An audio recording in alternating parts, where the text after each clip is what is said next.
1.0 is here, and for the last few months I've been speculating about everything coming, and we definitely got some things wrong, but a lot right, and even a few surprises such as warp drives. And today we're going to go through everything except the story, so there will be spoilers ahead, but none related to the narrative. And with 1.0 being a chunky update, it's gonna be a long one, so strap in and let me know what your favorite addition is in the comments.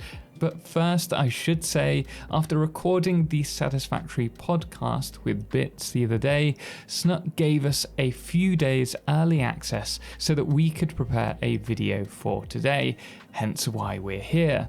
Now, as mentioned, I won't be revealing anything about the story we don't know already. That's for you to explore and enjoy, and I highly recommend starting fresh and watching the drop-in sequence if you are a lore lover. Now, from the teasers we've seen leading up to 1.0, we know we're on Massage 2ABB as part of the Save the Day program to save humanity. We've also had some cryptic messages from a mysterious voice and entity, but as to what that is, you'll have to find out yourself. Now, the world map has changed substantially in 1.0. Of course, areas around the map that were untouched have now been given a total makeover, such as cave systems and the pink forest, but the world really does look stunning. I think there's been some improvements with Lumen, or at least how shadows render, but also the waters around the map have had a huge overhaul and look beautiful.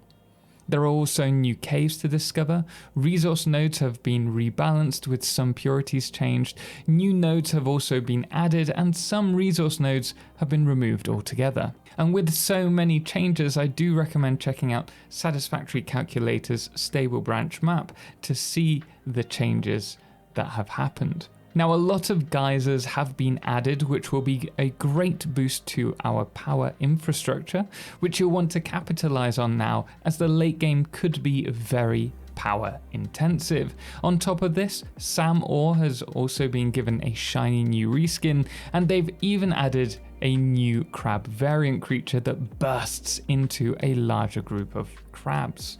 And I've also spotted a new whale tick-like creature in the pink and titan forest as well. Now, alongside some new buildables, which we'll get to see shortly, there are also some great quality of life changes, such as the ability to choose to cut down one item using the chainsaw or use its area of effect. We can also place right angle conveyors with the use of the secondary build mode straight, which can be activated by pressing R whilst you're building with a conveyor. Unfortunately, it will only be available to conveyors. Rail building has also been improved with the rails being placed straight when you hold control. There's also better guideline placement with dotted output and input lines shown when placing items. And finally, conveyors snap easier between buildings. Just point at the machine and the conveyor will snap, which makes building with the jetpack 10 times easier.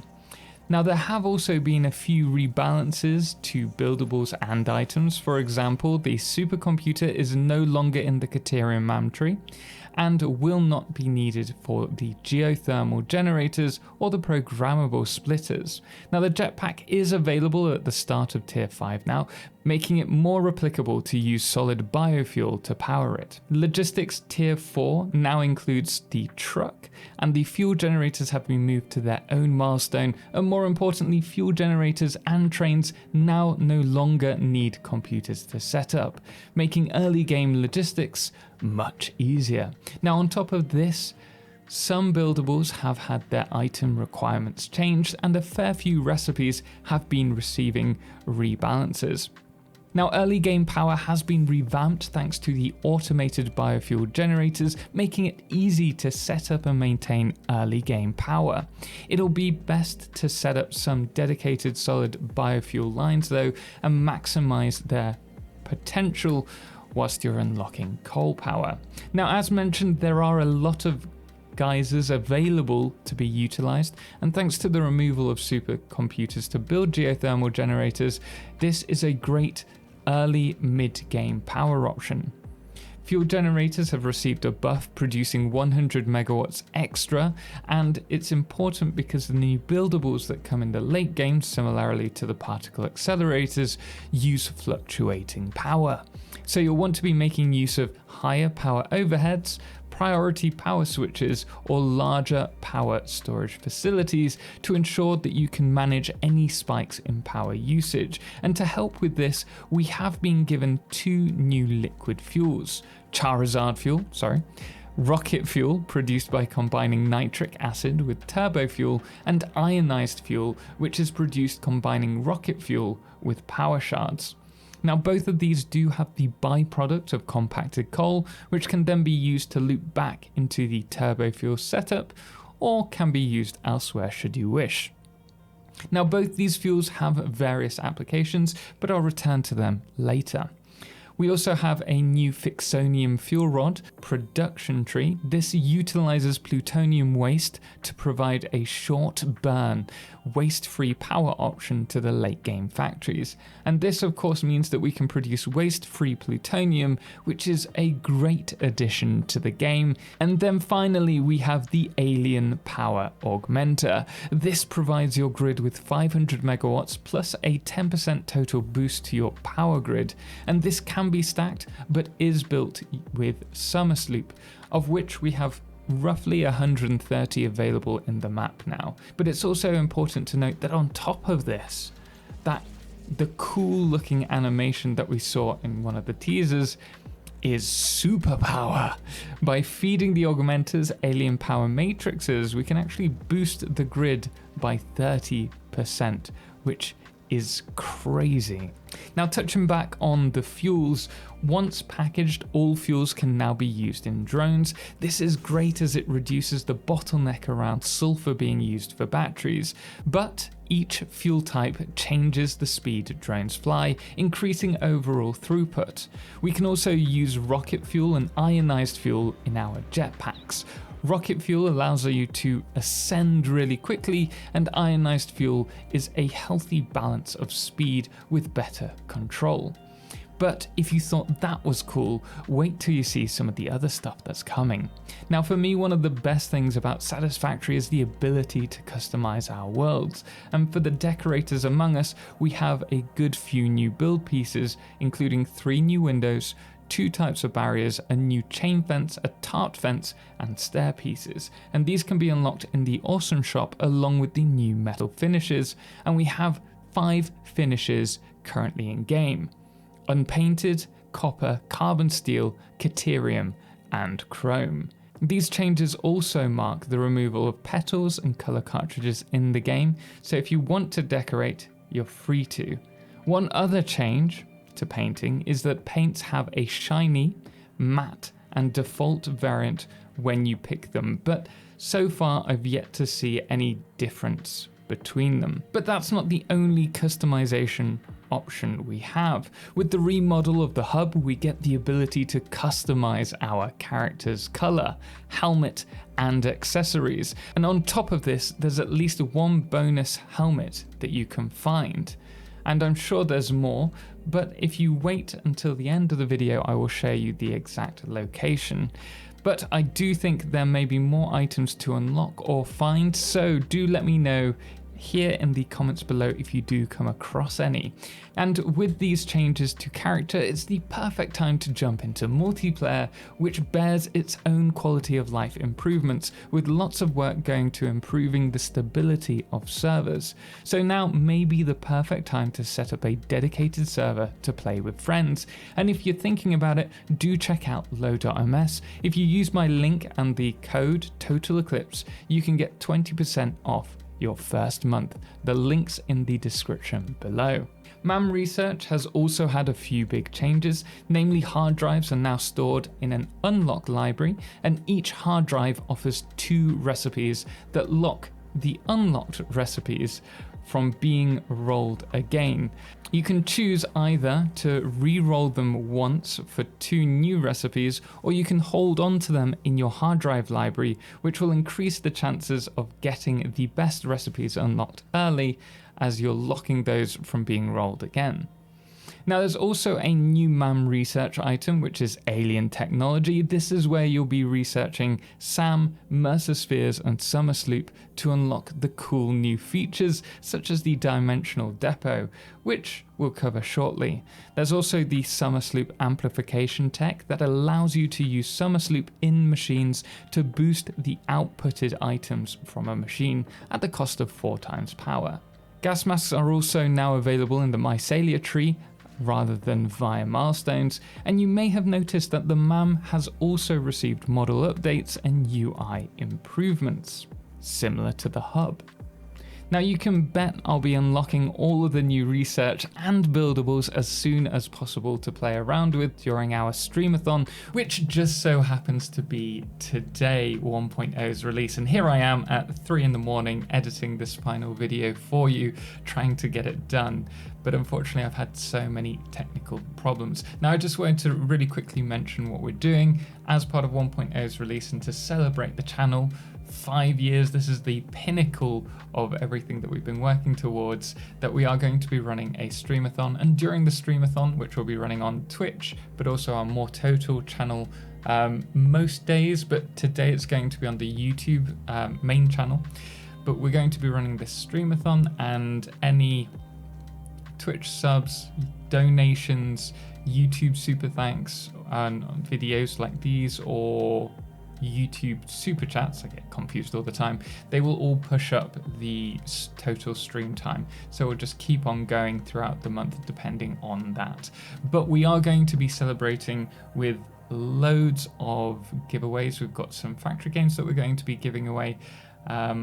We've also got Satisfactory merch as well, which I'll be sharing with you, and some Satisfactory t-shirts, which I've actually sent off to the devs to be signed. So if you're interested in getting some unique merch from Satisfactory, then do jump in and join us. We're going to be doing giveaways throughout the month for that.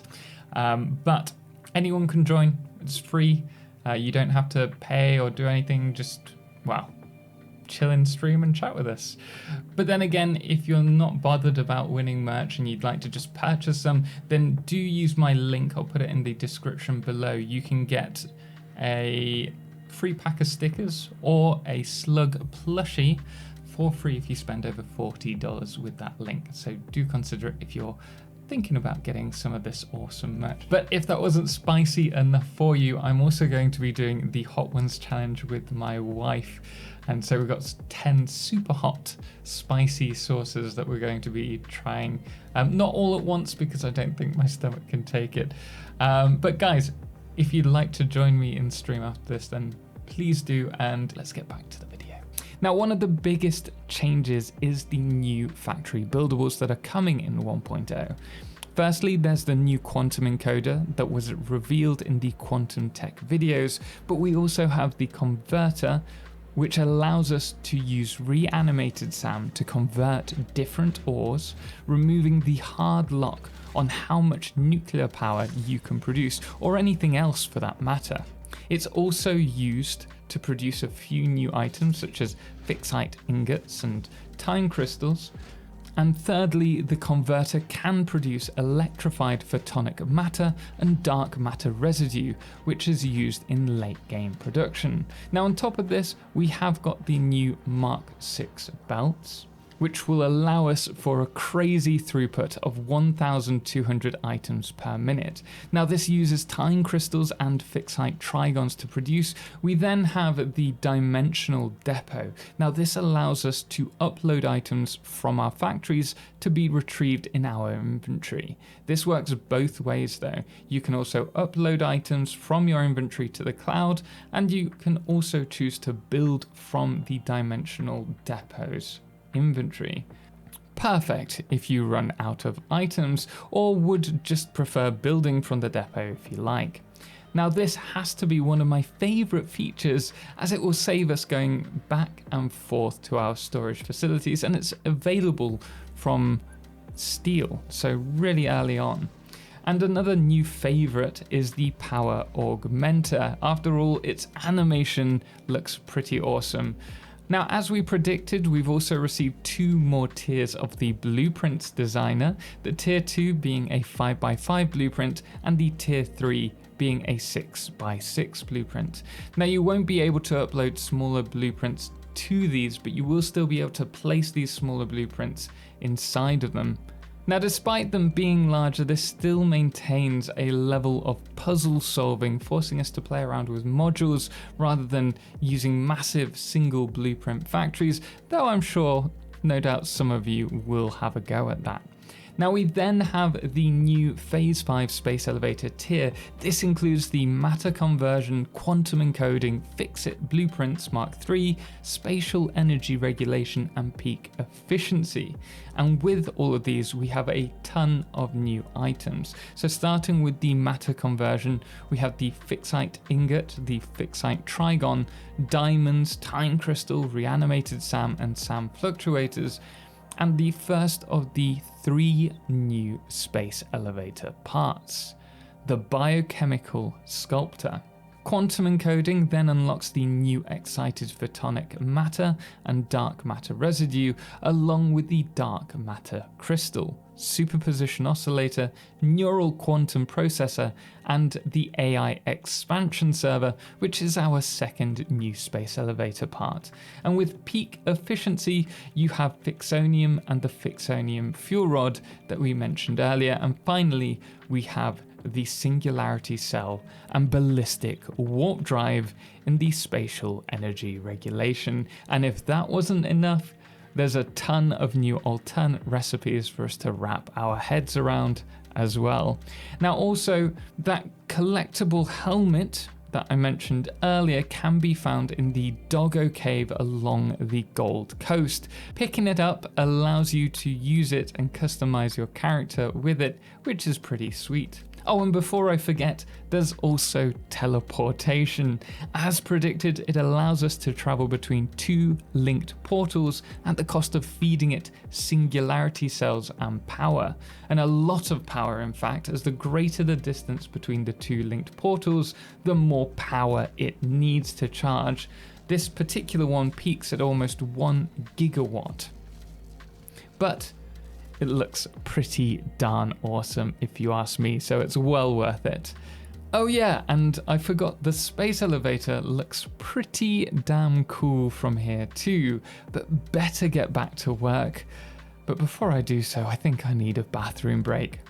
Guys, thank you so much for watching. I'll see you in the live now. Enjoy 1.0, and special thanks as always goes to all of our amazing supporters on Patreon. Most notably, our Solar Eclipse patron Firefless, as well as our Lunars The Calamity, Ben and Star, and our Blood Moon of the day, which today is Papa Snoozy. Until next time, as always, ciao for now.